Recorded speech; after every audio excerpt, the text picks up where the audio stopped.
میں نے 17 سال کی عمر میں 60 سالہ حکیم سے شادی کر لی۔ مجھے نہیں پتا تھا کہ وہ مردانہ امراض کی دوائی دیتا ہے۔ شادی ہوتے ہی رات میں اس نے میرا نام اقصیٰ ہے، میری عمر اس وقت 20 سال ہے۔ یہ بات آج سے 3 سال پرانی ہے جب میری شادی خالد کے ساتھ ہوئی تھی۔ خالد عمر میں مجھ سے 3 گنا بڑا تھا، لیکن اس کا بات کرنے کا انداز، اس کا سٹائل مجھے بہت پسند تھا۔ اس چھوٹی عمر میں نے اس کے ساتھ شادی کر لی۔ شادی بھی میں نے اپنی مرضی سے نہیں بلکہ مجبوری میں کی تھی۔ یہ ساری چیزیں بعد میں ہوئی تھی۔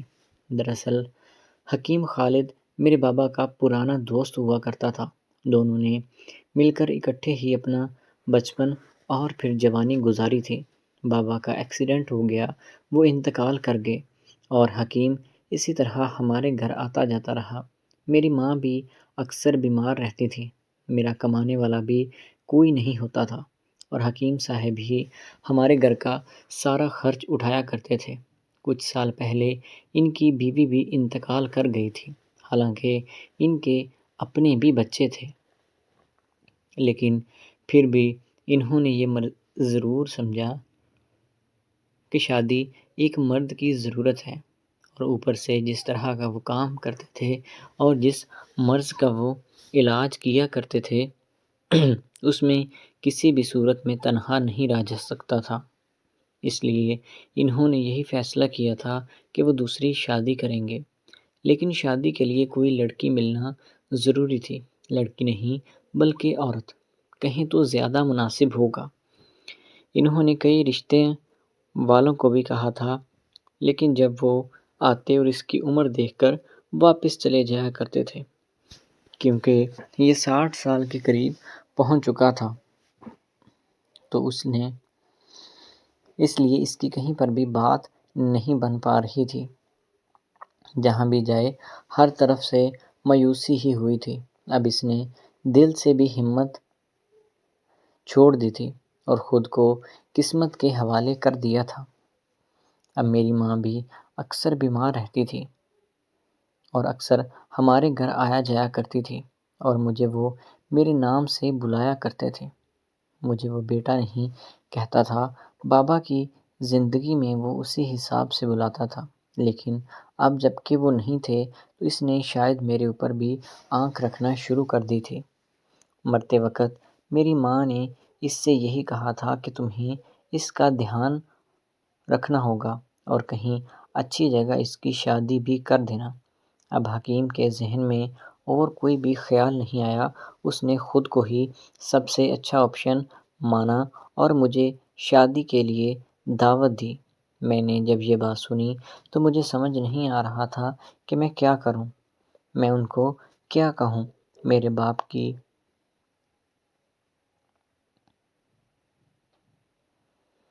اور اس عمر میں بھی ان کو کوئی سکون نہیں تھا اور ایک کم سن کلی سے شادی کرنا چاہتے تھے، اور خود ان کی ٹانگیں قبر میں تھیں۔ میں نے انہیں پہلے منع کر دیا، لیکن وہ بہت مایوس ہو گئے تھے اور بار بار میں ان کو دکھی نہیں دیکھ سکتی تھی۔ اس لیے کچھ دن سوچنے کے بعد میں نے یہی فیصلہ کیا تھا کہ مجھے یتیم بچی کو اور کون اپنائے گا، تو اس لیے جو آپشن ملتا ہے اسی میں گزارا کر لیتی ہوں۔ پھر کیا تھا، میں نے شادی کے لیے ہاں کر دی اور حکیم صاحب نے بھی خوشی کا اظہار کرتے ہوئے میرے لیے بہت ساری تحفے تحائف پیش کیے تھے، اور کچھ ہی دنوں میں ہماری شادی ہو چکی تھی۔ مجھے حکیم صاحب سے اس طرح کی بھی کوئی توقع نہیں تھی کہ وہ جوان لڑکوں والا کوئی کام کریں گے، کیونکہ وہ عمر کے جس حصے میں موجود تھے وہاں پر تو انسان صرف عبادت ہی کرتا ہے اور اس کے علاوہ کوئی کام نہیں کرتا۔ اب مجھے ابھی تک یہ نہیں پتا تھا کہ وہ کن امراض کی علاج کرتے ہیں۔ پھر شادی ہوئی تو میں بہت تھکی ہوئی تھی اور میں لیٹ گئی تھی۔ تھوڑی دیر کے بعد کمرے کا دروازہ کھلا، دیکھا کہ سامنے حکیم صاحب تھے۔ اس نے آتے ہی اپنا لباس چینج کیا اور نائٹ سوٹ پہن لیا تھا۔ اب میرے قریب آ گئے، میں نے منہ دوسری طرف کر لیا تھا اور سونے کے لیے لیٹ گئی۔ انہوں نے میرے بازو سے ہاتھ رکھا اور مجھے اپنی طرف موڑ لیا، اور بس پھر اس کے بعد میں بار بار منع کر رہی تھی لیکن وہ باز نہیں آیا، اور پھر ہمارے درمیان میاں بیوی والا تعلق قائم ہو گیا۔ اب مجھے ابھی تک یہ سمجھ نہیں آتی تھی کہ اس میں اتنی طاقت کہاں سے آئی۔ پوری رات اس نے مجھے سونے تک نہیں دیا تھا، کیونکہ میں نے ایسا کچھ سوچا بھی نہیں تھا۔ مجھے یہ تھا کہ وہ آئے گا اور آرام کرے گا اور میں ساری زندگی اس کی خدمت میں گزار دوں گی۔ اب مجھے کیا پتہ تھا کہ اس نے خدمت نہیں بلکہ اپنے سکون کے لیے میرے ساتھ شادی کی ہے۔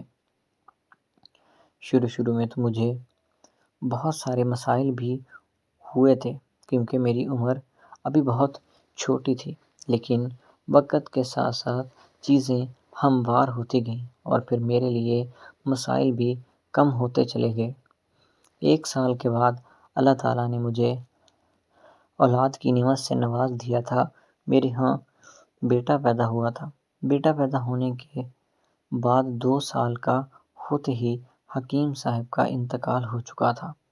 ان کی جتنی بھی زمین جائیداد تھی وہ ساری میرے اور میرے بیٹے کے نام ہو چکی تھی، اور آج تک ہم اسی کے سہارے اپنی زندگی گزار رہے ہیں۔ تو دوستو، میری آپ سب لوگوں سے یہی گزارش ہے کہ غلط کام کے بجائے نیک اور پاکیزہ رشتے کو نہیں ٹھکرانا چاہیے۔ جوانی میں انسان بہت ساری غلطیاں کر گزرتا ہے، لیکن اگر خود کو کسی نیک رشتے میں باندھ لیا جائے تو ان سب چیزوں سے بچت ہو جاتی ہے۔ اللہ تعالیٰ سب کی بہن بیٹیوں کی عزتیں محفوظ رکھے۔ تو دوستو، امید ہے کہ آپ کو آج کی ویڈیو پسند آئی ہوگی۔ اگر ویڈیو اچھی لگی تو لائک کریں، چینل کو سبسکرائب کریں۔ ملتے ہیں اگلی ویڈیو میں۔